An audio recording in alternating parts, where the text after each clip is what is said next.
Hi there, today's video is on how to lube a chain. So we have the bike here. There's a couple of things you will need. Obviously one is bicycle lube.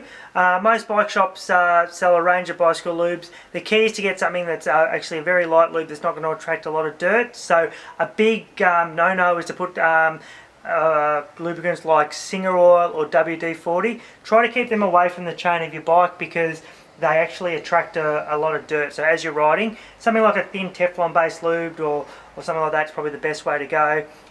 So yeah, just keep an eye on that. So the biggest thing with lubing a chain is that not to put too much on. Yeah. So you don't want to be oiling the top of the chain. You want to be oiling the chain at the point where the teeth are actually hitting the cogs and the chain are connecting. So it's always good to actually lube at the bottom of the chain.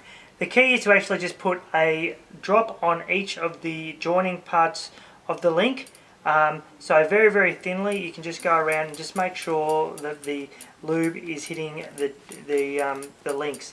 You don't really want to be lubing in the middle of the chain because if you do, there's just an excess oil. You want to be lubing into the links. So the easiest way to do it, and it's also a very, very thin coating, is to just start from one point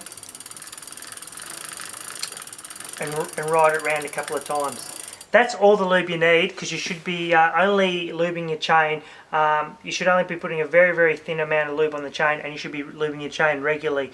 Most cases, maybe if you're riding regularly, maybe do it once a week or once every couple of weeks. Just to finish off, it's worth getting a rag and just holding the chain link, running it through just to clean off the excess lube. Recap, just to quickly recap. Don't link on the top of the chain. You want to link to the points of the chain that are going to be hitting the cogs front and rear, and also use only a little bit of lube and do it regularly. So once a week is probably a really good point if you're riding a few times a week. Okay, there's our instructional video on how to lube a chain.